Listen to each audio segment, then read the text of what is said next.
I was late for the company dinner, no big deal, I thought. A mishap with traffic, the rush to leave the office, a tight tie. Banal things that happen. But upon entering that room lit by lush chandeliers, with waiters gliding silently between the tables, something in the air was out of place. My eyes swept the room looking for her. And then I saw it. I saw my boss on his knees, smiling in front of my wife, handing her a small velvety box.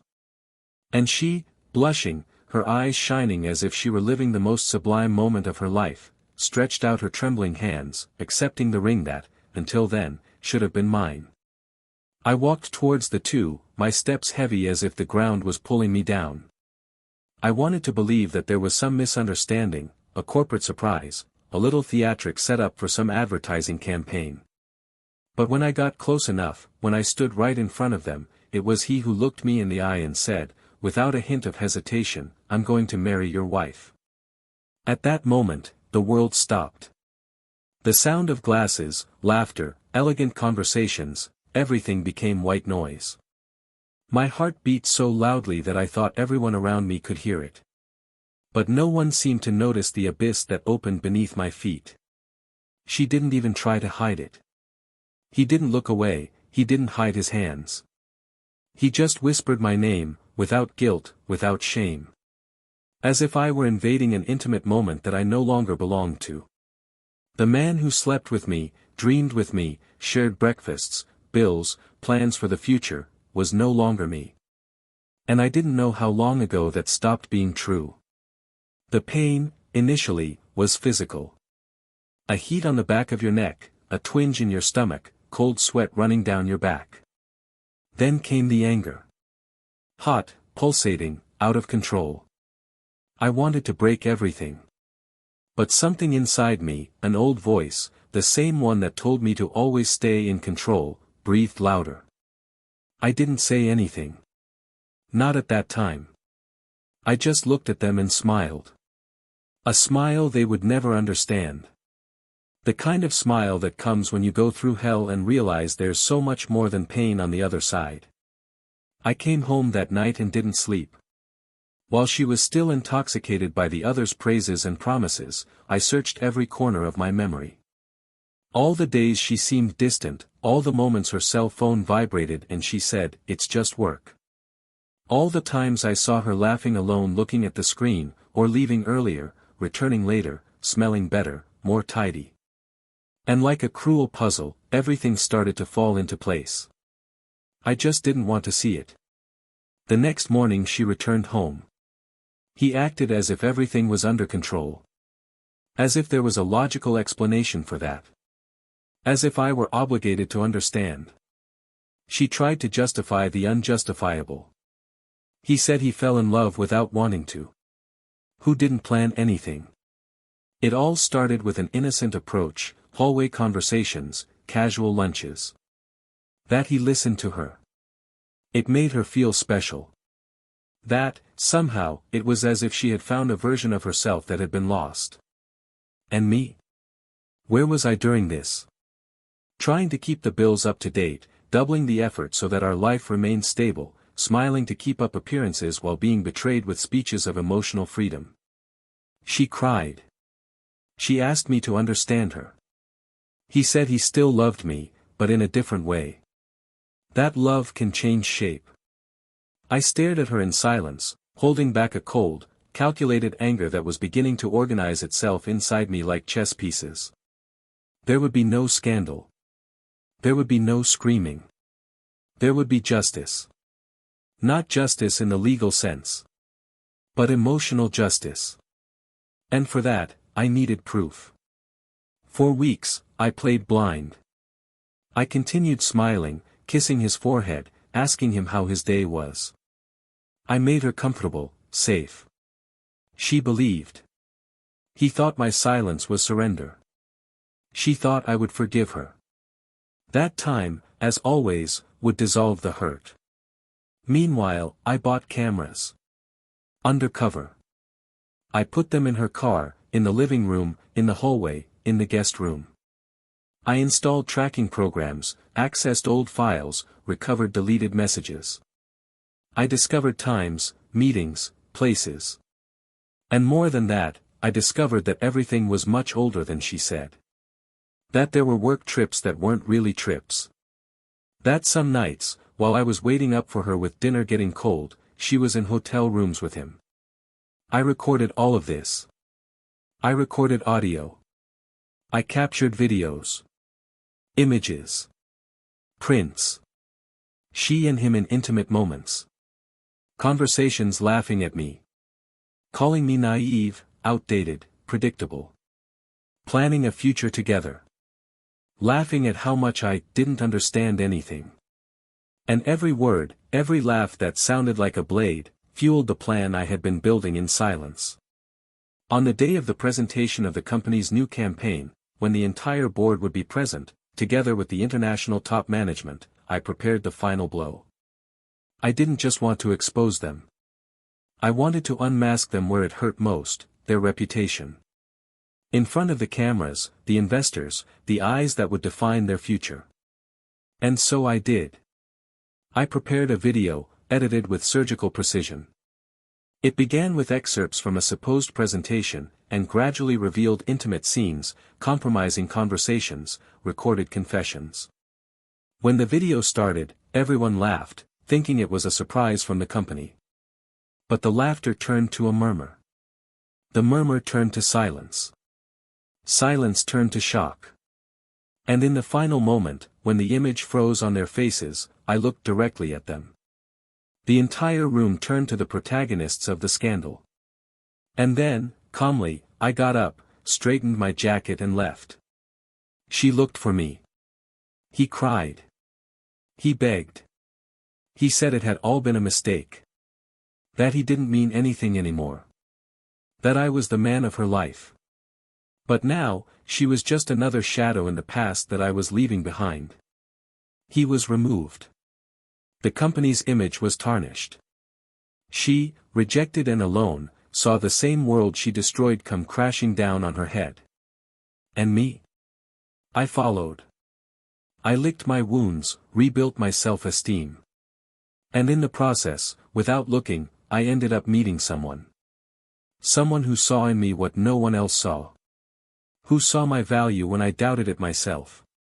But, before all that, before the new love, the fresh start, the relief, there was that moment. The exact moment I heard my boss say, "I'm going to marry your wife." The moment my heart raced and my world fell apart.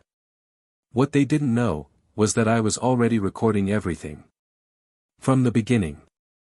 Because betrayal can even catch us off guard, but revenge is always carefully planned. And what I discovered at the end of it all, is even more shocking than the betrayal itself. Because there is something she did, something he revealed unintentionally, that completely changes the meaning of everything. A detail that transforms this story into something much bigger. But that you will understand when everything is revealed. Welcome to the channel. Here, we do not support, encourage or romanticize any type of betrayal. The stories you will hear are fiction, but inspired by the harsh reality of those who have already had their heart broken. Our objective is clear, to show how betrayal destroys lives, families and souls. Get ready. What you are about to hear is shocking, emotional and unforgettable. Good story. They were the type of couple that brought discreet smiles wherever they went. Not because of exaggerated gestures, nor because of excessive public displays of affection, but because of something more subtle, the way the eyes searched each other in the crowd, as if between them there was a silent language, full of meanings. Thomas was a practical man, with measured words, an observant look and restrained gestures. He grew up in a simple home, surrounded by examples of effort and constancy. When he met Laura, he was already in the final stretch of engineering college, and she, having recently graduated in graphic design, worked as a freelancer and taught children's illustration classes to pay the bills. What began as an exchange of glances in a university cafe soon turned into long late-night conversations, exchanges of ideas about dreams and fears, and, later, into promises made amid silent hugs. They got married without much pomp. An intimate wedding, with few guests, but lots of truth. The party was held in her mother's backyard, decorated with wildflowers and lights hanging from trees, and Laura's dress was sewn by her own grandmother. It was all simple, but full of meaning. Over the years, they built a routine of complicity that many envied. Laura was the heart of the house, creative, emotional, passionate about details, from choosing new pillows to the exact seasoning for Tuesday's dinner. Thomas, on the other hand, was the firm pillar, the one who kept the gears turning. I worked at a multinational in the technology sector, a position of increasing responsibility, where I was frequently required in meetings, trips, and long-term projects. But still, she never failed to come home with a flower bought in a hurry, or with the chocolate she loved so much. They had their ups and downs, like any couple. But there was a kind of nonverbal pact between them to keep trying, even on the hardest days. When Laura lost her father, it was Thomas who held her during the months when she barely left her bed. When he faced a professional crisis and thought about giving up everything, it was she who painted motivational phrases on the walls of his makeshift office and convinced him that he was better than he thought. They shared silences, respected differences, and laughed at each other's little quirks like someone laughing at something they loved deeply. They had friends in common, neighbors who admired them, and an apparently harmonious routine. In everyone's eyes, they were the portrait of a modern and balanced couple. In the last 2 years, life began to change more intensely. Thomas was promoted to a strategic role within the company, which put him directly under the CEO's eye. Responsibilities doubled, travel increased, and meetings went beyond working hours. Even so, he insisted on keeping Sundays reserved for her, for the two of them.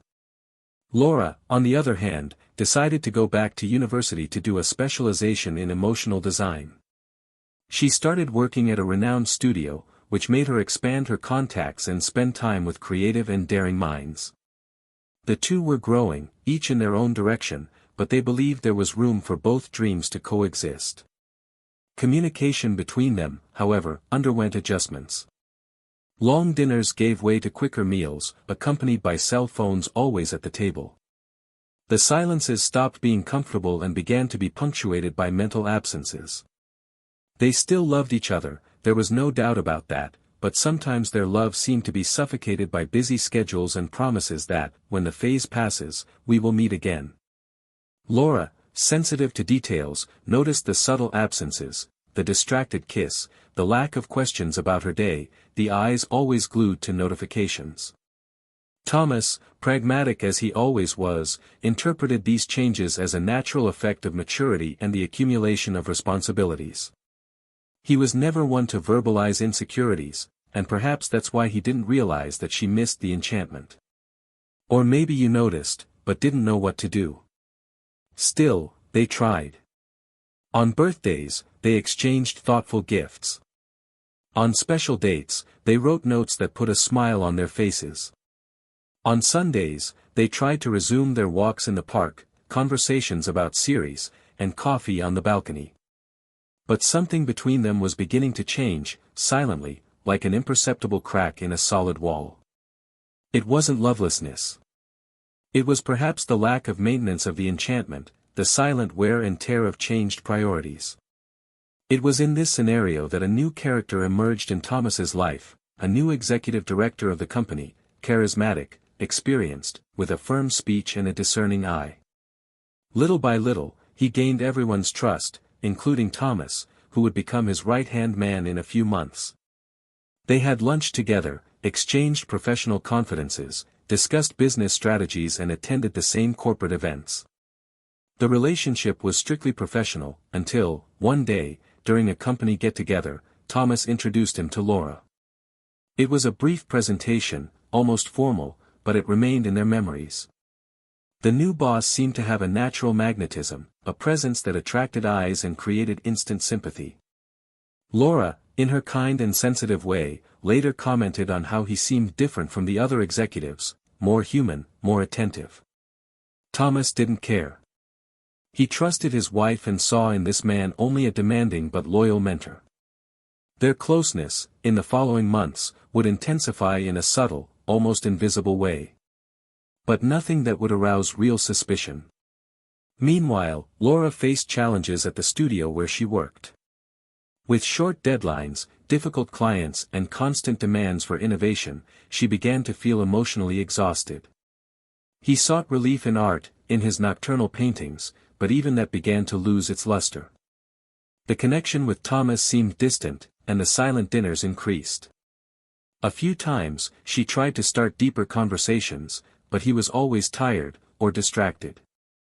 And when he tried to get closer, she was already emotionally far away, immersed in her own anguish.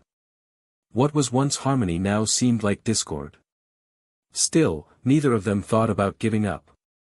They were planning a trip at the end of the year, they were talking about renovating the house, about starting a course together. There was hope, there were still attempts. But inside, they both carried tiredness that they didn't know how to name. And it was in the midst of this emotional fragility that the ground became fertile for dangerous connections. Connections that are born from carelessness, from unrecognized loneliness, from absent affection. Nothing seemed out of place on the surface. They still went out together to company events, still posted smiling photos on social media, still exchanged gifts on important dates. But the gazes no longer met with the same intensity. Time seemed to go by faster, and the hours together, more rarefied. What no one saw, and perhaps not even they themselves admitted yet, was that something was about to change. A silent turning point was approaching, and the next meetings, the next gestures, would be decisive for what came next. There was love, yes. But love can also be lost over time if it is not taken care of. And in some cases, it is not lack of love that destroys a relationship, but negligence. Thomas still made plans for the two of them, even if she didn't seem as excited. Laura still dreamed of a future together, even if she felt a void that she didn't know how to fill. They were both caught in a loop of beautiful memories and a gift that pulled them in opposite directions. It was in this gap between what was and what could be that history began to shape itself. A story where nothing is as it seems at first glance. And where silence, that invisible character, would play a more decisive role than any spoken word. Laura started attending more corporate events alongside her husband. Thomas's role required him to be present at cocktail parties, strategic dinners, and meetings with executives from different sectors. Her presence was always praised, both for her elegant posture and her spontaneous charisma. She knew how to behave, how to move around the room with ease, how to capture glances and transform them into light and intelligent dialogues. Thomas felt proud to have her by his side, even when his attention was divided between demanding clients and unattainable goals. The new director, Alan, maintained a respectful demeanor, but it was notable how he always made a point of discreetly praising Laura, usually with comments wrapped in humor or subtle references to her artistic sensitivity. What could seem innocent, little by little, created an invisible thread between the two, made of ambiguous words and silences loaded with meaning. Over time, Alan began to appear at unlikely times. He sent art books to Laura's studio, with notes like, "This chapter reminded me of your ideas about shape and color," or commented on exhibitions she would like to see. There was never anything overt. No touches out of place. But the excess of coincidences began to seem less innocent. And Laura, who at first saw it as kindness, began to notice an all too constant presence. She tried to push the thoughts away, focus on her marriage, on her projects, but there was something in that dedicated attention that made her feel alive. I felt guilty about that, but I also felt something I hadn't felt in a long time, the feeling of being seen deeply. Thomas was involved in an ambitious project that required almost weekly travel. He always came back exhausted, with a full head and little emotional space for long conversations. Despite his exhaustion, he still made an effort to maintain the rituals they'd created over the years, like making her coffee on Friday mornings or letting her sleep on the couch covered in her favorite blanket. But Laura noticed the difference. His eyes no longer looked for her with the same shine, and his affectionate gestures seemed more mechanical than genuine. There was an absence between the two that could no longer be ignored. Even without words, the gulf between them grew. The tension grew slowly, like music that intensifies without you noticing the exact moment it becomes deafening. Laura began to avoid certain moments with Thomas. She said she was tired, that she needed to finish projects, that she had meetings with clients. Gradually, his schedules became unpredictable.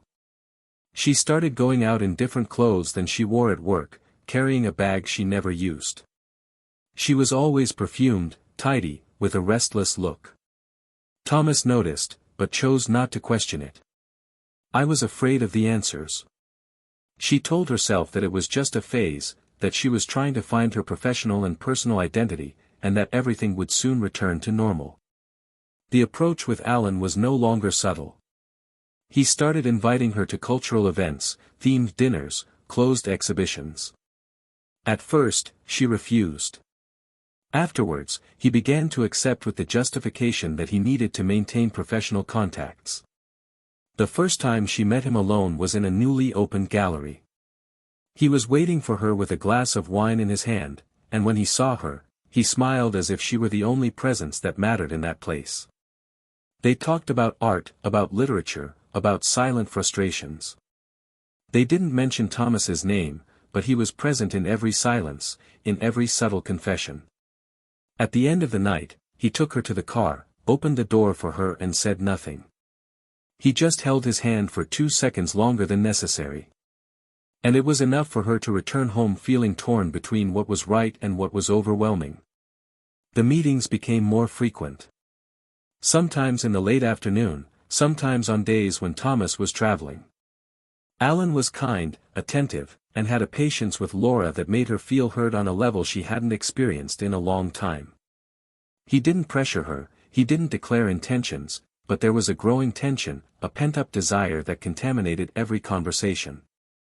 Laura, even though she felt guilty, began to justify to herself that it wasn't cheating, which had not yet crossed any concrete limit. That everything was just an exchange of affection, of admiration, and that she had the right to feel desired, after so many years of feeling like she was just another item on Thomas's to-do list.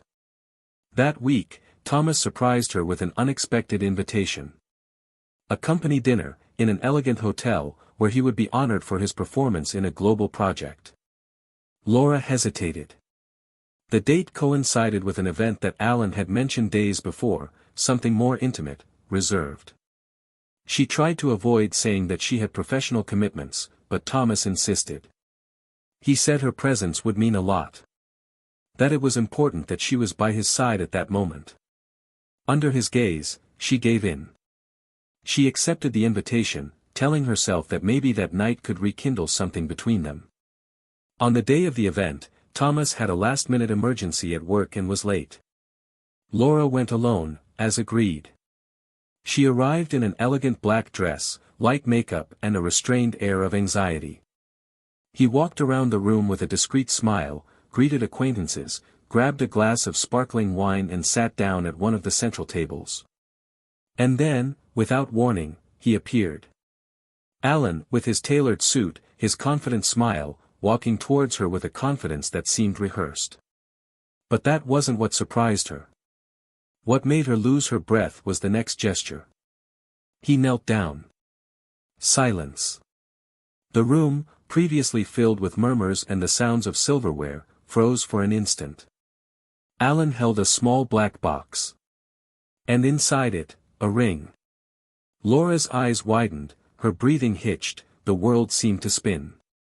She wanted to get up, get out of there, disappear.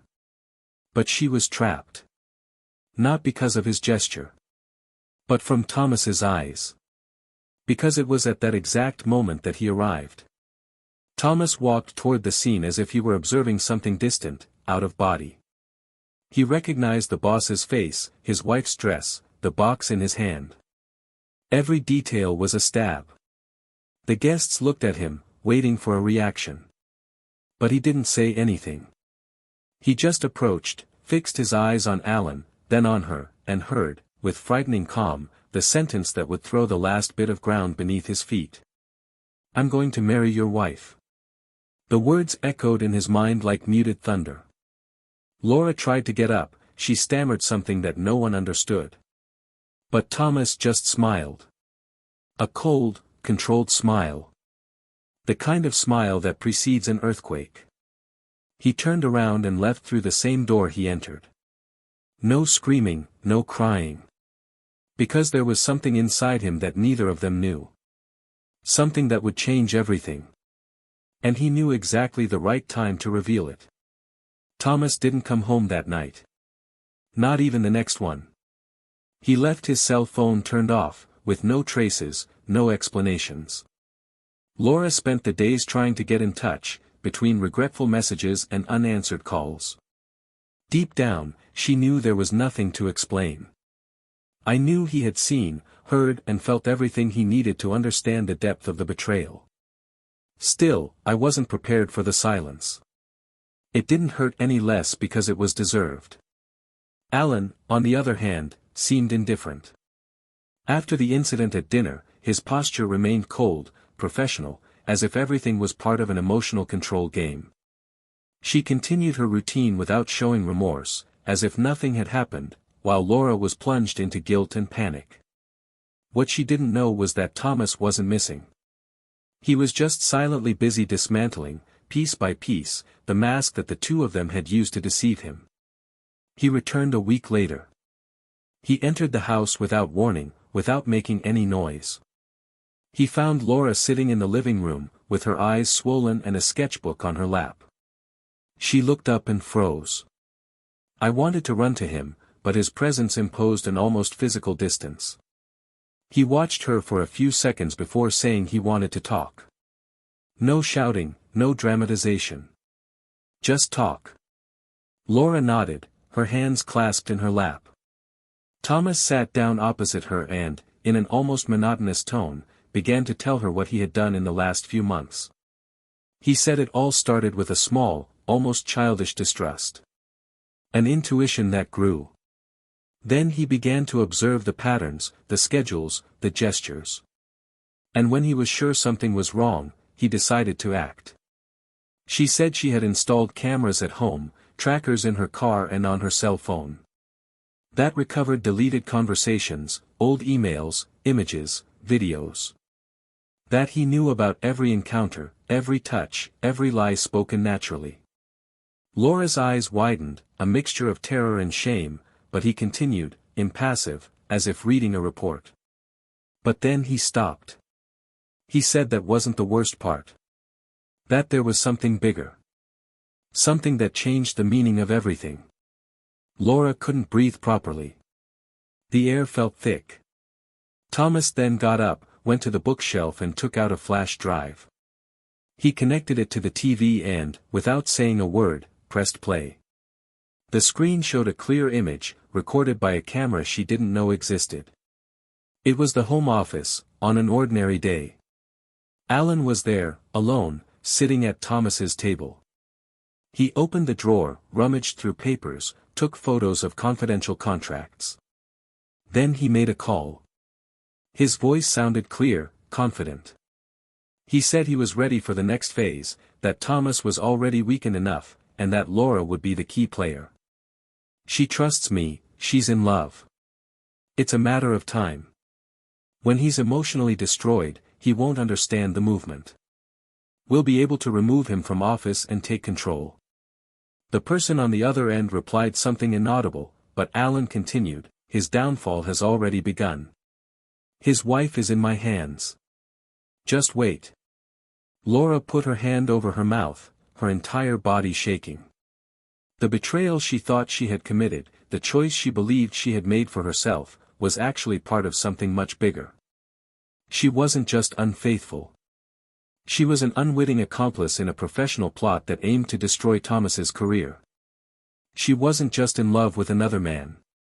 She was being used as bait to bring down someone who trusted her. The anger, the shame, the horror of it all crashed over her like an avalanche. He tried to explain himself, but he could barely form words. Thomas stared at her with a coldness that hurt more than any scream.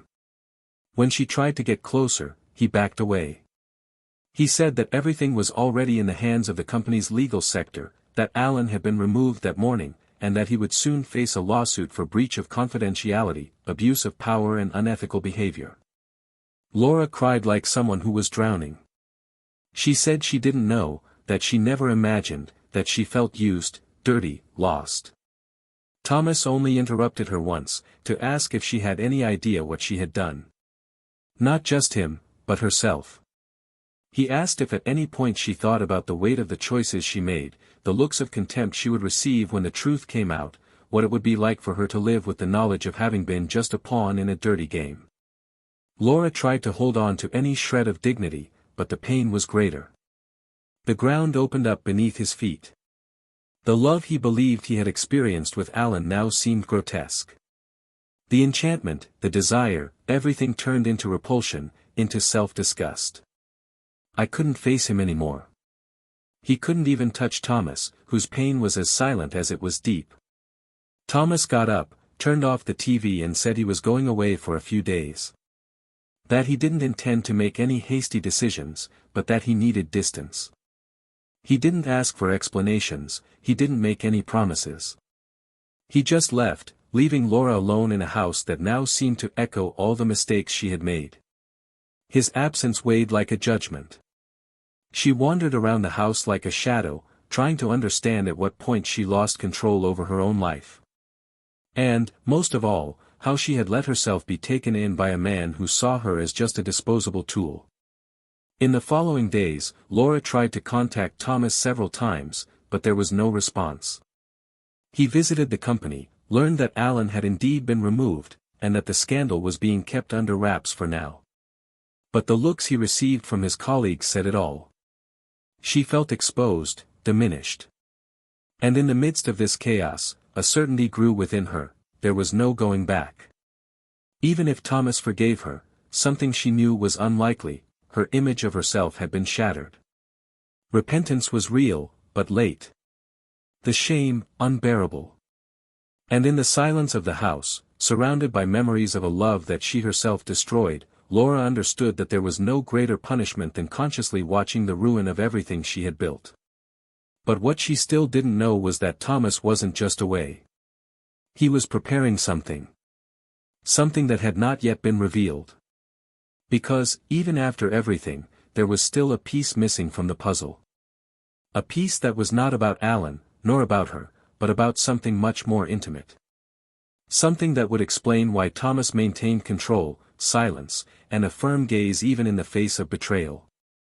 And when that piece was revealed, nothing, absolutely nothing, would remain the same. 2 months have passed since Laura last saw Thomas. The house remained silent, but it was no longer the heavy silence of the first days, but a different type of absence, one that accommodates, that shapes loneliness as a routine and turns regret into a scar. She had returned to painting frequently, not out of inspiration but out of necessity. Mixing colors and filling canvases was the only way to numb time. The phone no longer rang insistently, emails were scarce, and even the looks in the company corridors had lost their judgmental tone. The storm had given way to emptiness. Alan, since leaving, had disappeared from the map. No one spoke his name, there were no announcements, and his face had disappeared from social media. Laura didn't care about knowing. If before there was anger, today there was indifference. A part of her was no longer capable of being indignant, it was as if she had buried a piece of what was, without the strength to mourn. It was on an ordinary Wednesday, with the sky overcast and the city immersed in a sea of rushing cars, that Thomas called. The voice on the other end was firm, direct. He wanted to see her. He didn't give any details, just asking her to be ready at 7 o'clock at night and not to ask any questions. Laura, who had imagined this moment in infinite versions, was paralyzed for a few seconds, and then just answered yes. He spent the rest of the day in a daze, not knowing what to wear, how to act, what to expect. When he arrived, she barely recognized him. His hair was shorter, his face was serene, his eyes were different. There was no coldness, no anger, but there was no tenderness either. He just asked her to get in the car and didn't say where they were going. They drove in silence for almost half an hour, until they stopped in front of an old house, far from the urban area, surrounded by tall trees and a wrought iron gate. It was a large property, with wooden windows, jasmine in the garden and the smell of fresh paint. Thomas opened the door and invited her in. She hesitated, but complied. Inside, the place was spacious, modern and cozy. There were paintings on every wall, not famous works, but clearly unique, intimate pieces, full of imperfect lines and raw emotion. Laura walked through the rooms like someone going through memories. Until he stopped in front of a wall where there was an unfinished painting. He recognized his own trace there. One of the works he had started years ago and left forgotten. Thomas appeared next to her and calmly said that he had bought the space over a year ago. That there would be the art studio he always wanted to give her. Which was surprising, but he never had time to finish the renovation. I was waiting for the right moment. Laura couldn't speak. I could only look at him and try to understand. Thomas walked to one of the armchairs, sat down, indicated the other and said that he finally wanted to tell everything. He said that, before anything else, he needed her to know what was behind his silence. He said that, from the beginning of his acquaintance with Alan, he already suspected something strange. Not out of jealousy, but out of intuition. And, upon noticing the patterns repeating themselves, he decided to investigate not just marital betrayal, but something that had been corroding the companies behind the scenes.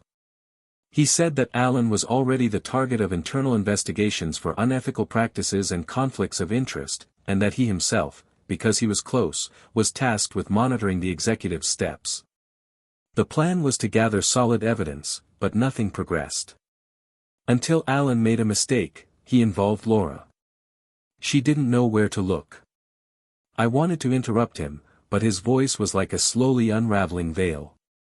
Thomas said that when he realized that Alan had crossed the line between personal and professional, he made the most difficult decision of his life, to let the story between the two develop. That wouldn't interfere. That wouldn't stop the meetings, the messages, the shared smiles. He needed Alan to believe that control was in his hands. He needed him to feel victorious, confident, so that he could make the mistake that would seal his ruin. And that's exactly what happened. The recordings, the emails, the leaked contracts, all of this came later. But nothing hurt more than having to silently watch your own wife being seduced, deceived and manipulated, without being able to stop her from falling. Laura couldn't take it. The tears fell in a rush, but he didn't console her. He said that studio was not an attempt at reconciliation. It was a closing gift. A worthy final point. That she had been loved with a depth she might never understand. That even after everything, he still believed she was capable of rebuilding herself. But not with him. He said there were no more us. Which were now just two different paths. And that, even though he was a party, he did not want revenge. I just wanted peace. She tried to protest. She said she still loved him. That he didn't know about the manipulation. Which was weak, yes, but never intentionally disloyal. Thomas just looked at her. Not with contempt, but with a sadness so sweet that it destroyed her more than any scream. He said he didn't doubt her regret. That he recognized the weight of guilt in her eyes. But love cannot survive without trust. And that everything he needed to understand, he already understood. He got up, handed her a small key with the studio symbol engraved on it and walked out the door, without looking back. Laura stayed there for hours. In silence. Sitting on the wooden floor, hugging her knees, listening only to the sound of her own crying. The key still clutched in his hand. Outside, night had fallen, and the city remained oblivious to the pain that consumed them both. She didn't know what she would do from now on. He didn't know how to rebuild his image, his dignity, his life. But he knew one thing, Thomas had been greater than the pain, greater than the betrayal. And that she would never find someone who had loved her with so much courage. All that was left now was the echo of what could have been. And him? He didn't come home that night. Not in the following ones. Because now, finally, it was time to move on. To let the wounds turn into skin. And to find, far from that past, a place where love could, perhaps one day, be reborn. Laura didn't come home that night. She remained in the studio until sunrise, immersed in a dense, nameless silence. The walls seemed to be watching her, the hanging paintings carried a weight that she still couldn't name. He tried to sleep for a few hours in one of the armchairs, but his body wouldn't allow it. The mind was spinning in circles. What gnawed at her most was not the public humiliation, nor the removal from Thomas, but the brutal understanding that she had been the instrument of destruction much greater than a marriage. She hadn't just been betrayed, she had betrayed not just a love, but the most solid trust anyone could have offered her. And now, alone in that space designed to be her fresh start, she didn't even know where to start cleaning the dirt from her own soul. It was impossible to rebuild something when what had been broken was inside oneself. In the following days, Laura moved away from everything. He took leave from the design studio, uninstalled social media, stopped answering phone calls. Messages from friends decreased as time went by, and even those who still insisted, didn't know exactly what to say. No one knew how to act when faced with someone who, even without having been the author of the plan, actively collaborated in its execution, albeit out of ignorance. It was difficult, even for those closest to her, not to look at her with eyes filled with judgment. She no longer recognized herself in the mirror.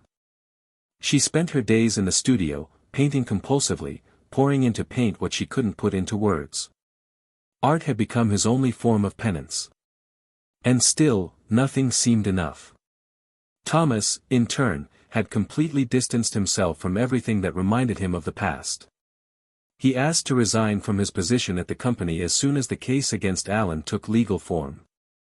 Although he could have remained and demanded recognition for exposing the scandal, he chose to remain silent and voluntarily withdraw. He made it clear that he did not want to transform his personal pain into a platform for power.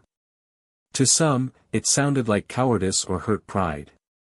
For the most attentive, it was the final demonstration of dignity of someone who had already lost what was essential and no longer saw any point in remaining where everything had collapsed. He moved to a modest apartment, in a more remote area, far from the places he used to frequent. He started giving private strategic consultancy classes to small entrepreneurs, something he always wanted to do, but never had time for. I found in the new faces the lightness of those who still believe in people. And there, little by little, he began to see another kind of life. It was during this process of silent rebirth that he met Clara, a journalist who had recently arrived in the city, who reported on local entrepreneurs. The first contact was brief, professional, but there was an unexpected connection.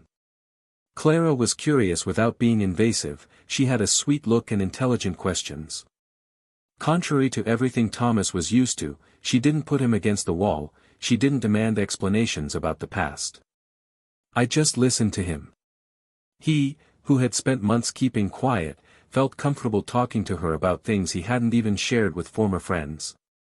The lightness of her presence didn't erase the previous pain, but it offered real relief. For the first time in a long time, he smiled sincerely. But even when faced with something new, he felt that there was a part of him still stuck in a chapter that had barely closed. Laura found out about Thomas's new company by chance, through a former studio colleague who mentioned having read an article about him and seeing a photo of the two of them together. There was no malice in the way he told it, but the words hit Laura like a punch. She didn't feel angry. He felt a calm and inescapable sadness. It was as if something she had unconsciously been waiting for, even though she had no right to hope, was finally coming to fruition. The image of him next to another woman did not provoke jealousy.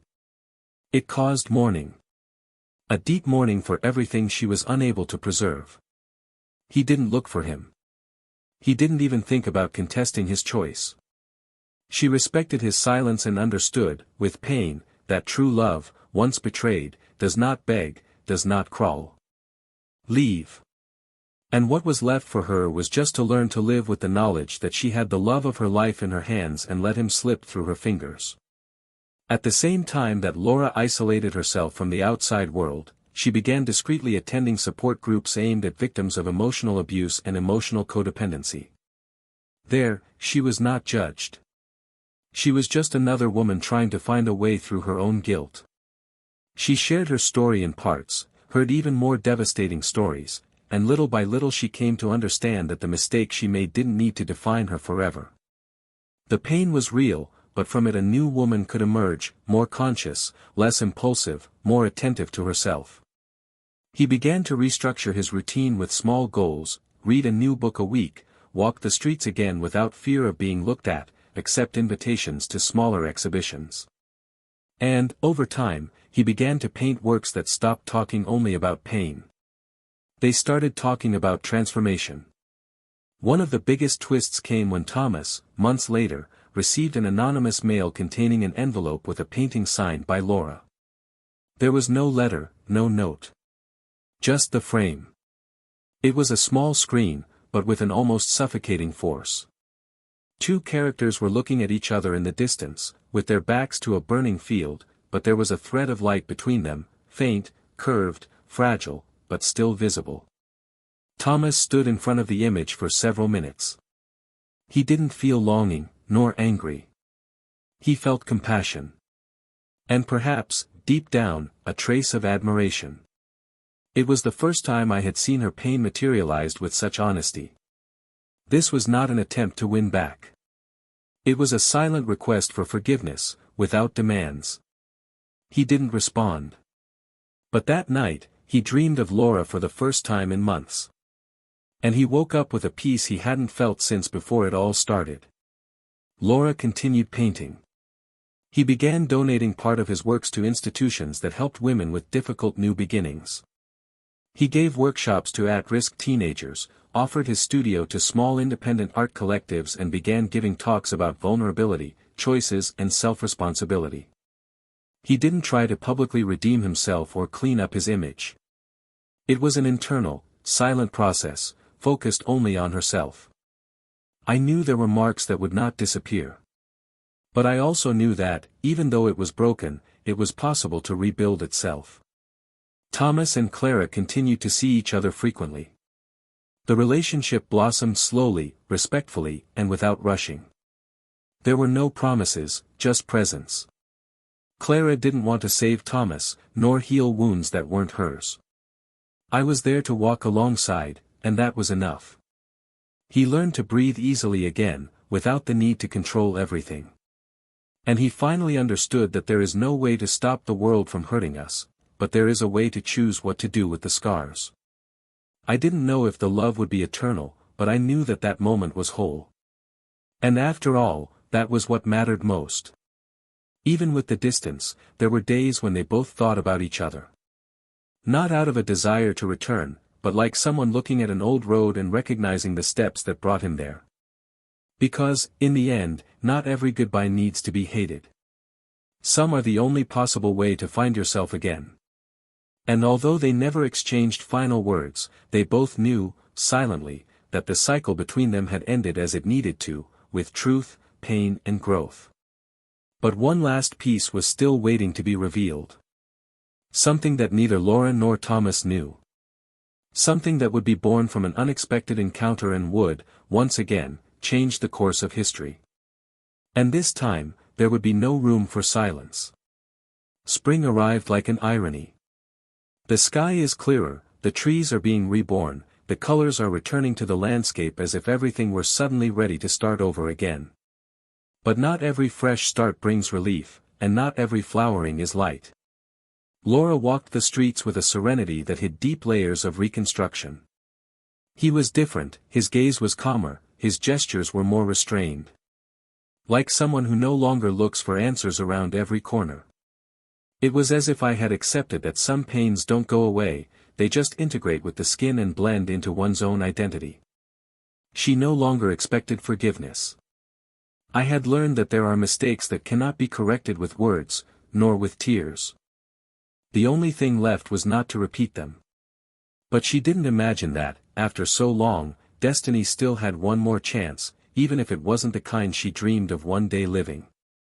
The meeting took place on an unexpected late afternoon, inside a small art gallery in the suburbs, where a collective exhibition brought together works by independent artists. Laura had been invited at the last minute, more out of curiosity than vanity. As he crossed the room, he stumbled upon the look that he had never stopped recognizing, even from a distance. Thomas was there, standing in front of a wooden sculpture. There was something different about him, as if time had softened the last edges of the pain. The lighter face, the peaceful countenance. But what disarmed her most was the restrained smile he offered her when he noticed her presence. A smile of someone who no longer carries poison, just memory. The brief dialogue that followed was polite, almost impersonal. They talked about art, about projects, about how life changes shape without warning us. At no point did they mention the past. But before they said goodbye, Thomas did something that surprised her deeply. He handed him an envelope. She just said that it was a letter that she deserved to read, and that the content did not require a response. Laura kept it without opening it, respecting the gesture. He waited until he got home, sat down in front of the window, and only then did he break the seal. The letter was not a love letter. Nor with resentment. It was a serene and profound account of what he experienced after everything. He talked about pain, yes, but also about discoveries. About how difficult it had been to lose not just a wife, but the image he built of what he believed to be security, stability, fidelity. He told how he learned to trust again, not in others, but in himself. How he realized that love is only complete when it is born from peace, not from need. At the end of the letter, Thomas said he wanted her to find the same thing. It didn't matter who or where. But she didn't let the mistake define her forever. And with that, he offered his last contribution to their history, freedom. Laura cried in silence for almost an hour. But this time, it wasn't pain. It was a rare kind of liberation. That cry without despair, just the relief of knowing that, even if everything fell apart, at least respect survived. It was confirmation that not every tragedy ends in total destruction. Sometimes there is something left. And what is left, if well cared for, can become strength. Months later, Laura exhibited her first solo collection. The works, all new, no longer spoke of mourning, but of reconstruction. It was a collection about bridges. Not in the literal sense, but as a metaphor. Bridges between the me of yesterday and the me of today. Between guilt and forgiveness. Between error and the possibility of transformation. During the opening, many were moved to hear the explanation behind each painting. But no one was more moved than herself, when she saw in the visitor's eyes not judgment, but admiration. For art, for courage, for transparency. Thomas, in turn, continued his life alongside Clara. But contrary to what it might seem, it wasn't a love affair. Clara did not appear as salvation, but as a choice. And perhaps that was the greatest gift he could receive after all. Love again, without despair, without urgency. Just for the simple pleasure of sharing time with someone who didn't require open wounds to feel close. The two traveled, opened a small social project together, and he returned to writing, an old passion that he had put aside. He published a book on business ethics and integrity in power relations, without ever mentioning names, but drawing direct inspiration from what he experienced. The book became a reference and was adopted in universities. He never sought the spotlight, but history, now transfigured into knowledge, found its way. And as for Alan, the ending was less noble. After losing his position and facing a heavy investigation, he tried to rebuild his image through consultancies in other countries. But the market already knew who he was. The leaks, although discreet, circulated heavily behind the scenes. No solid company wanted to associate its image with his. He had to sell assets, face long processes and move away from the corporate scene.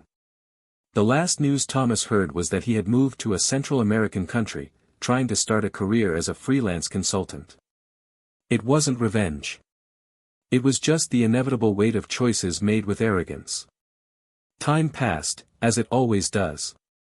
And with it, the layers of the past were sedimenting deep within the soul. Thomas and Laura never met again, but they knew, somehow, that they would remember each other for their entire lives. Not with pain, nor with desire. but with a memory that tastes like a lesson. The reminder that life is sometimes cruel in its ruptures, but also generous in its chances of rebirth. Not all love needs to last to be important. And not every loss needs to leave a void.